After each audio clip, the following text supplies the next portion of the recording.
Okay, hello. Good day po sa inyong lahat. Welcome sa Happy Angel Reading. And today reading po is para kay Virgo, ang iyong first week, no? Virgo ng September. This is for September reading. Your first quarter Virgo, 1 to 7, no? 1 to 7 days. So, titingnan natin ang prediction din at gabay sa'yo, no? At ang challenge at hamon, no? Para maging ready ka sa September. Ayan. So, thank you so much po sa mga nag-like, no? At hindi pa po nakakapag-like. Support nyo na po sa Happy Angel Reading yan, no? Malaki pong tulong sa amin yan. And kung hindi ka pa po nakakapag-subscribe, please do subscribe dahil hindi ka po, ano, no? Kumbaga, hindi ka po magsisisi, no? Marami kang gabay na matatanggap at guidance, no? Guidance, gabay, parehas pala yan, no? Marami kang matututunan din, no? Ayan, thank you so much at magkakaroon ka ng enlightenment actually, no? So, unahin natin ngayon ang iyong love life. So, okay, sige. Parang tingin ko is mas kailangan nyo ang love life ngayon, no? Kasi magdi-December na. Okay? Thank you for that. Jesus, para po ito kay Virgo, Spirit Guide. Para po kay Virgo.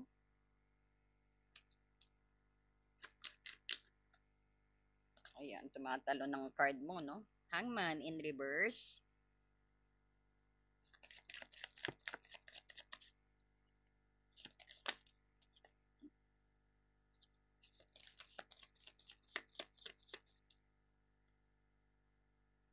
Eight of Pentacles in reverse. Aray ko. Natamaan ako. Sorry. Ayan. Wow, may Two of Cups ka. So, titignan natin kung ano yan Two of Cups. Oops. Lovers also, ba? Maganda, maganda, ha? May Gemini card ka, ha? Wow, mukhang maganda itong, ano mo, itong September mo, ha?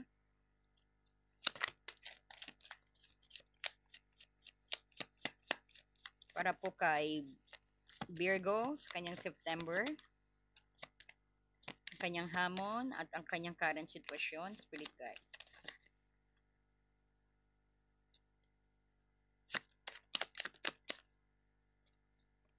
Oops. Hierophant. Naka-reverse. Ayan, may Hierophant ka.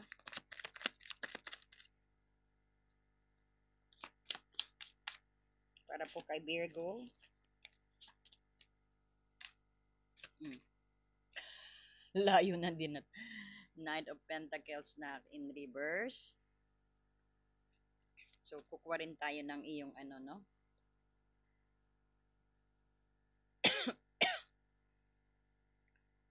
Kuha rin tayo ng guidance para kay Romance Angel, no? Para po sa inyo.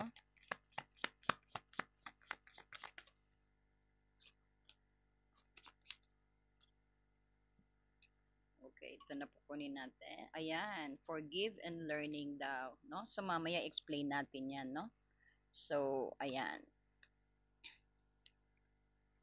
Okay, thank you for Jesus. Please to guide this reading.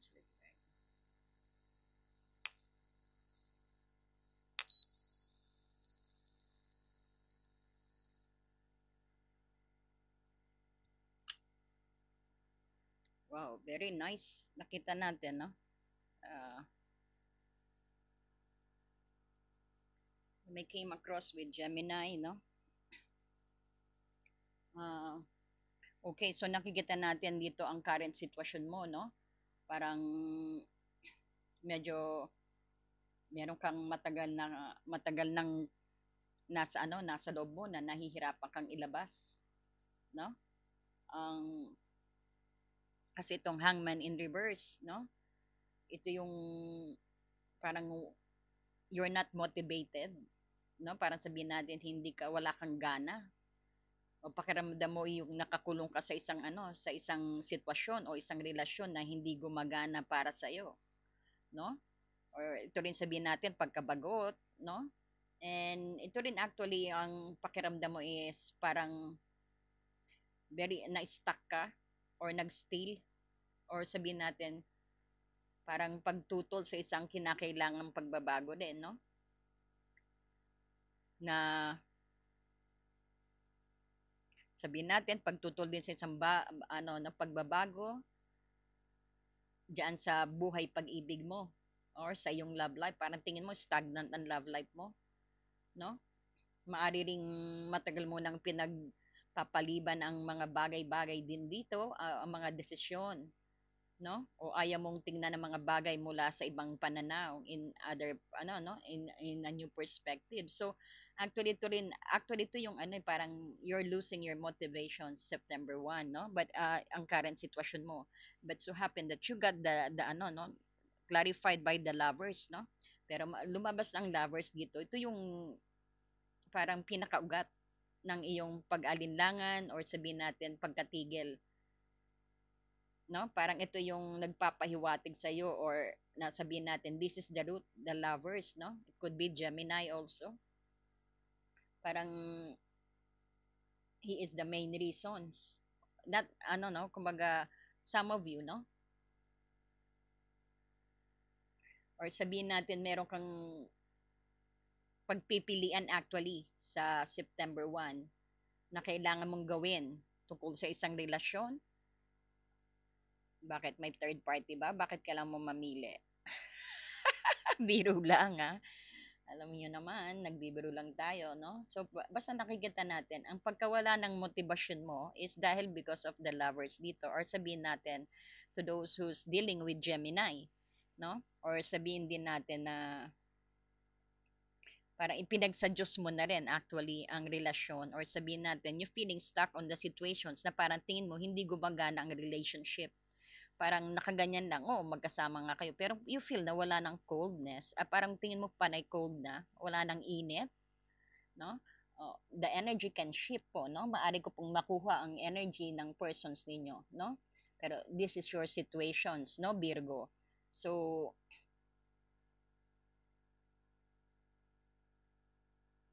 parang ano parang parang talagang hindi mo alam kung sinong pipiliin mo. Parang involved talaga dalawang tao dito, no? Alam niyo naman sa Happy Angel reading, everything will be revealed, no? So,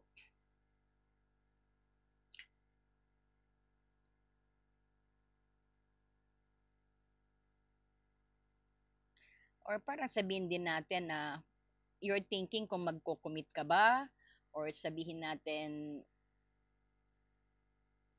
puputulin mo ang isa or sabihin natin din na ano, no? Parang which path are you going to take, no? Kung saan ka pasasama, kung saan ka pupunta, no? Pero sa mga, hindi ko sinabi lahat, may third party dito, pero parang nagugulo, sa mga single, parang naguguluhan ka kung sasagutin mo ang taong yan o hindi. No? Pagdating naman sa may relasyon, meron sigurong involved na ano no na third party na namimili ka ngayon medyo sabihin natin gusto mo na rin umalis sa isang relasyon na matagal mo nang parang you feel you're not happy anymore, Virgo, no? Parang tingin mo ang relasyon mo naka-stagnant. Oo, may kapareha ka pero parang tingin mo wala nang init. Ganun ba? No? Kasi may hangman in reverse dito, parang din sabihin natin iniiwasan mo yung choices na yan, yung kailangan mo nang mamili pero iniiwasan mo. Ayaw mo ng konfrontasyon, no? Habang actually ang pinapakita naman ng lovers dito, ito yung isang ano, mahalagang desisyon na lubos na makakapekto sa happiness mo no? So nakikita natin dito ang challenge mo, no? So andyan yung Eight of Pentacles in reverse at ang Hierophant reverse, no? Ito yung nagpapahiwatig ng mga hamon na maari mong harapin, no? So maging ready ka. Ang kasi ganyan naman po talagang relasyon, no? Hindi lahat happy, no? Talagang may challenge para sa ikatatag ng relasyon, no? So, akita mo dito medyo ito yung hamon mo na maari mong harapin sa Setyembre, ang Eight of Pentacles reverse. Ito yung nagpapahiwatig actually na ano na maaring hindi mo inilalagay ang kinakailangang pagsisikap upang mapabuti ang iyong relasyon o o maghanap ng bago, no? Parang ito yung or sabihin natin yung paghahanap mo rin ng persons mo, no? Bawag, oo, move on ka na nga and then parang wala ka pa rin ganang mag-workout to open, parang hindi ka pa ready rin open ang sarili mo. Parang you feel bored na humanap ng other persons, no? Kumbaga, tinatamad ka talaga. And this is telling na talagang you feel bored, no? Kasi wala kang energy na parang sabihin natin is wala kang creativity. Medyo sabihin din natin, tumutukoy ito sa pagiging tamad o kawalan ng dedikasyon, no? So maari mong napapabayaan din ang trabaho, no? Na kinakailangan para sa isang malusog na relationship o baka nakukulangan ka na rin ng konting romance, no? So medyo nami-misinterpret ng persons 'yan. So dapat dagdagan mo pa rin ng init, no? So habang ngayon napanood mo 'to, mag-isip-isip ka, no? Siyempre, no? Alam niyo po, kailangan ng parang sige, parang intimacy ang kulang na nakikita natin dito, medyo tinatamad ka, no? Ah,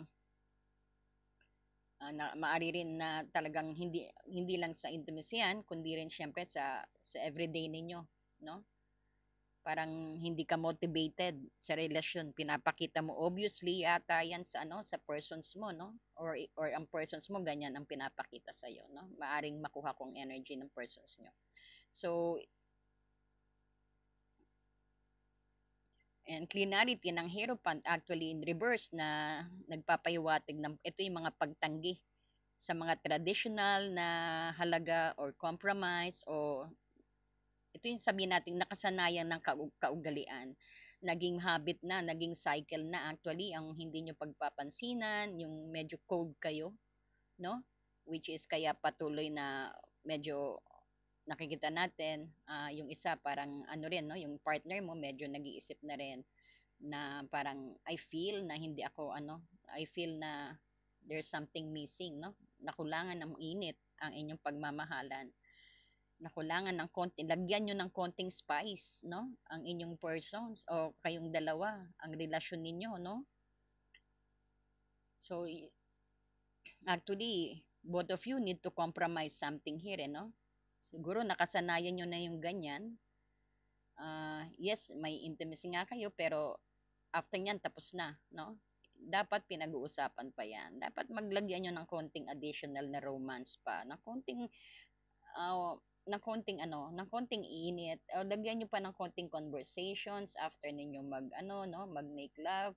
Ibig sabihin, ako baka maano tayo no. Kasi matured naman kayo lahat eh no. Pero ito yung nakikita natin no.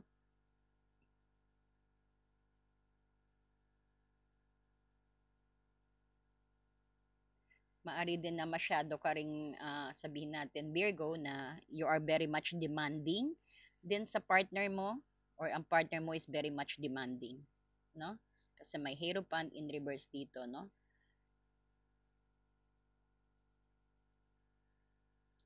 Meron din some of you din yung parang ayaw mag-compromise, no? Ipaglalaban pa rin ang gusto niya, no? Kaya pride din siguro ito, no?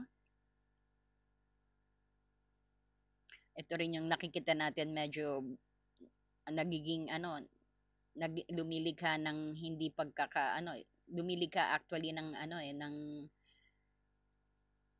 pagkasira ng tiwala, parang you're not trusting, no? So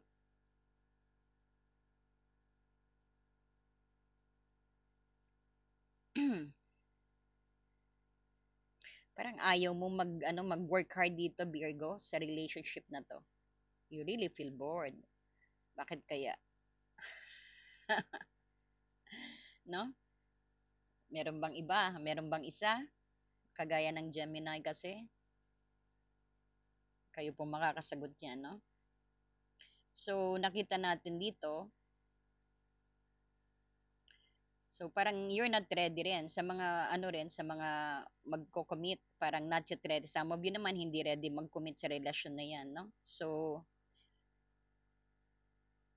parang ayaw mo mag-commit sa mga patakaran din, traditional way, parang na you feel bored din na parang it's something to do with the traditions or religion or gusto na siguro ng babae magpakasal, ayaw naman niya, parang ang importante sa iyo basta magkasama kayo, parang gano'n, no? Yung ganyan yung mga traditional way of thinking, basta nagsasama naman tayo. So one of you actually ayaw sumunod sa ganyan mga tradisyon, no?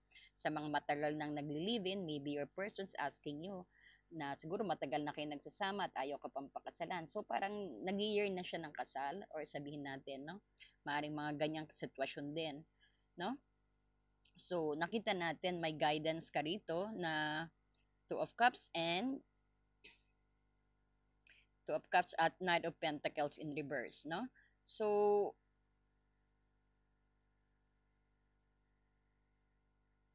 ang pagdating ng Two of Cups, actually, ito yung isang napakagandang senyales, no? Sa September 1 to 7 na maayos na isang napakalakas at maayos na koneksyon o pagkakasundo ang mangyayari, no? So, parang it's saying na ang damdamin ng pagmamahalan ay isang malalim at mapagmahal na ugnayan. No? Parang ang card na ito yung nagpapahiwatig na sa kabila ng kasalukuyang challenge ninyo actually, no? Mayroong mga pundasyon, may ibig sabihin kahit na ganyan may hamon, parang that is just a challenge, no? Sa kabila ng ganyan, ng challenge, mayroong kayong pundasyon na sa pagmamahalan ninyong dalawa, no? Na maaring ito itayo muli. Ibig sabihin, huwag niyong sayangin ang relationship or sabihin natin, don't just give up the relationship kasi you have some foundation. Sabihin natin, matagal na kayo, nag-invest na kayo ng love dyan, naging semento na, talagang mahirap na gibain din. Kumbaga, yan ang blessings din na nakikita ko. Kumbaga, yan ang gamitin nyo. Isipin nyo yung masasayang araw ninyo. Isipin nyo yung mga sweet memories ninyo. No, dagdagan mo ng spice ang inyong pagmamahalan kasi parang nagtatampo lang si persons mo, no? No, parang sabihin din natin is maayos ang lahat kasi napakaganda ng Two of Cups although na may challenge kayong dalawa. Wag niyong kakalimutan yung na-build ninyo. Kumbaga wag niyong sayangin ang pundasyon ng relationship ninyo, yung sinimulan ninyo. Parang ang tagal niyo na, naging strong na rin yung relationship na yan. Kaya lang dumating sa punto na medyo na bored talaga ang isa sa inyo, no? So, at least maganda. Uh, ang card din nito actually na nagpapahiwatig na yun nga sa mga hamon, meron kayong pundasyon na maari nyong itayo muli ang inyong relationship. Ibig sabihin, masasalvage pa ang relationship po ninyo, no? Huwag nyo pong i-give up yan, no? Uh, so, may Knight of Pentacles ka rito, no? Ito yung sabihin natin, this is a warning na ang pag-usad at magiging mabagal, pero maaring mahinto o ang isang pareho kayong partido, no? So parang itong pundasyon na yan, may possibility pag hindi nyo na-save ng maaga, possibility talaga it will gonna wreck, no? Magkakaroon kayo ng sabihin natin na pag hindi kayo nag-work hard ang isa sa inyo, hindi mabibuild, hindi nyo kayang itayo. So, ibig sabihin, kayong dalawa ang nag-build ng pundasyon na yan, kayong dalawa ang magtatayo uli, no? Panghinayangan nyo ang inyong nakaraan, no? Kung mauuwi lang sa lahat, kung mauuwi rin lang sa hindi pagkakaintindihan or sa paghihiwalayan, no? Kumbaga, mayroon nakita mo napakaganda ng ang napakaganda ng mensahe dito, no?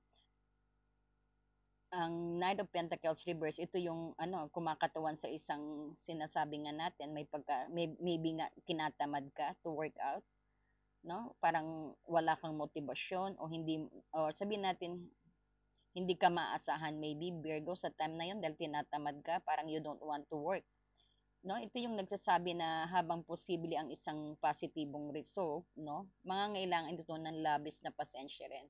So it's either na ang persons mo kailangan mo rin magpasensya, no, at magantay ka sa tamang panahon na kayong dalawa is mag-workout. So kailangan nyo ng heart to heart conversations, no? So just patience, or sinasabi din natin na maging patience ka sa relationship na to, no? So, nakikita mo, meron kang forgiving and kaya pala ayun, so magpatawad, no? Forgiving and learning, no? So, ang message dito, as you release and heal the past, you experience more love in your present moments. O maybe isa sa inyo is still thinking, clinging sa ex ninyo. or sabihin natin, no, I'm gonna be direct. Kasi parang nakikita ko is one of you tinatamad. It's either persons mo, ikaw, tinatamad kasi hindi ka pa nakaka-move on sa iyong recent past na karelasyon or sabihin natin sa relasyon mo. Kaya naapektuhan ang current relationship, no? Tinatamad ka, then yung persons mo, syempre, parang walking on a eggshell, hindi parang, syempre, naiinis na rin sa yung persons mo, no? So, ayan, magsisimula na yan, no? So, palagi ka sigurong ganyan, wala kang gana, tinatamad ka. So, medyo nababagot din ang persons mo, no?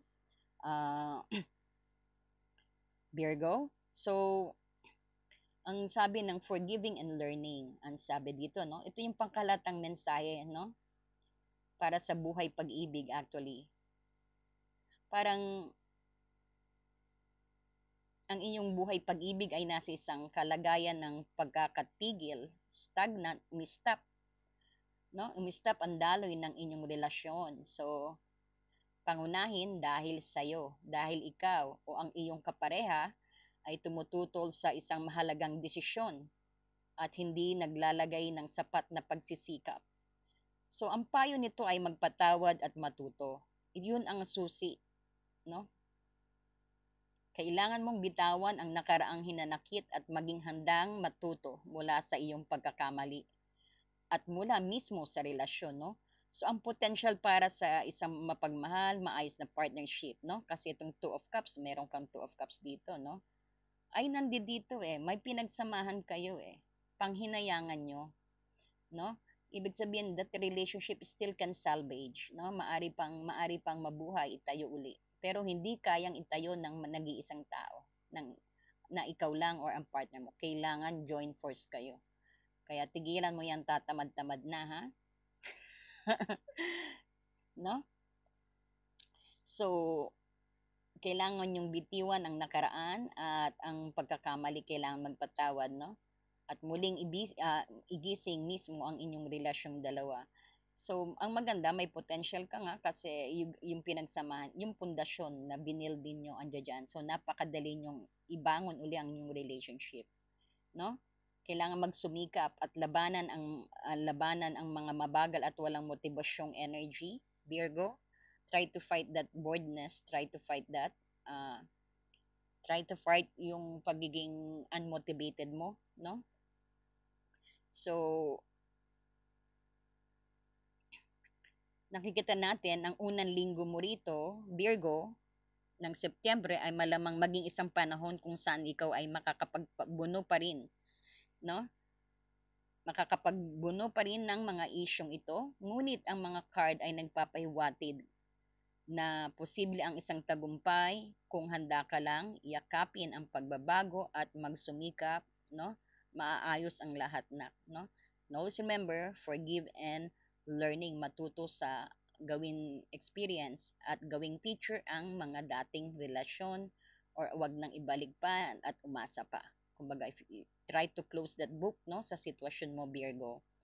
Yan ang sinasabi dito. And always remember, just take what resonates at you have your own free will po, no? Ayan, so sana po nagustuhan nyo at mag-like po kayo. Antayin ko po yan, no? At mag-comment po, no? Antayin ko rin po ang inyong mga comment at sana po patuloy nyo pong baybayan ang ating mga upcoming uploads, no? Ayan, maraming salamat sa iyo, Virgo. Thank you and God bless you.